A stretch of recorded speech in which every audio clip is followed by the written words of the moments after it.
Okay, so for question one, describe a situation you experienced where someone didn't understand what you were saying.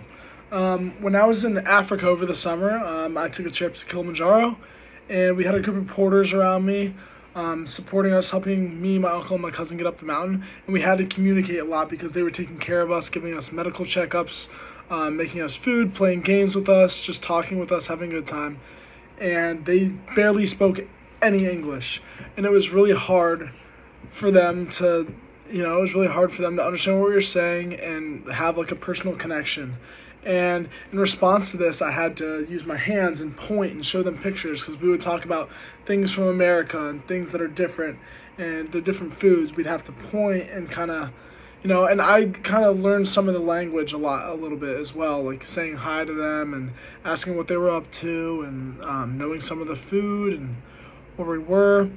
So getting to know some of the language, using your hands, pointing, showing pictures, and walking away from the situation, I felt really good, and I'm sure they did too. I know they did because we really did make personal connections, and I think like being able to like take two cultures and bring them together like that and talk with them about our differences was very cool. So I felt like it was resolved well, and just because of that cultural connection. For number two, describe a situation where a chance meeting led you to take action to make a difference. This is a funny story. So when I was in Canada, my uncle was fishing, and my cousin threw a lure with his rod and hooked my uncle in the face. And he started bleeding right away, and it went all the way through. And then we had like three boats around each other, and we all had to we were like, whoa, holy cow, like what's going on? And we ran over, and we all kind of had to help the situation. I grabbed my dad pliers. We kind of worked as a team, and I wouldn't say it. I mean, I guess it made me feel good because like I was helping and like part of the team helping my uncle and stuff because he was bleeding everywhere and in a lot of pain. But overall, like obviously I felt bad, but the result was he was okay, and we helped him get back to shore. And we kind of had to give him a medical checkup, put some alcohol on it, and kind of bandage him up. And yeah. So for number three, when thinking about VRS, VRI, TRS, what surprised you the most, and how do you think you would feel if you had to rely on these technologies? What surprised me the most is how accessible this is to the deaf community, and how they can use like the high speed internet, and they're supported by the government. It's free. Also, the skill of the interpreters, I think it's pretty fascinating that they're able to just kind of like relay everything with their hands and not have any personal connection to the situation between the two people. I do think I would trust them because that's their job, and obviously if they're fluent in sign language and doing this all the time, I think they care about the deaf community and they want to help these people be able to communicate, especially between hearing and deaf communities. So I do think I would trust them, but it can be scary because they kind of hold power of how the conversation is going and who's talking with who. And like if certain things are being said but they're being signed in a sort of different way as like the emotions between the two people, it can become hard.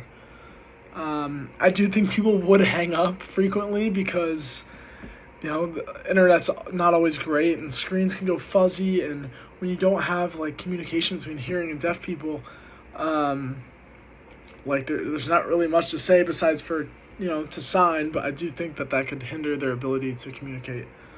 For number four, in relation to interpreters, was there anything that surprised you that you learned in the readings? Why or why not?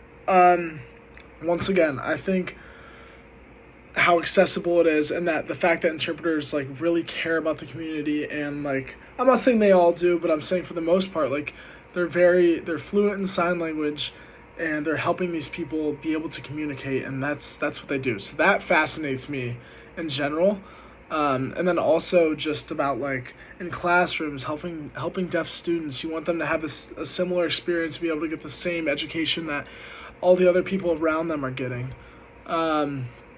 I do think that relying on interpreters would hinder the relationship with the world around you. It doesn't. The reason why I say this is because it doesn't give direct relationships with the people who are communicating. And when you're relying on an interpreter, you're not directly communicating with the other person.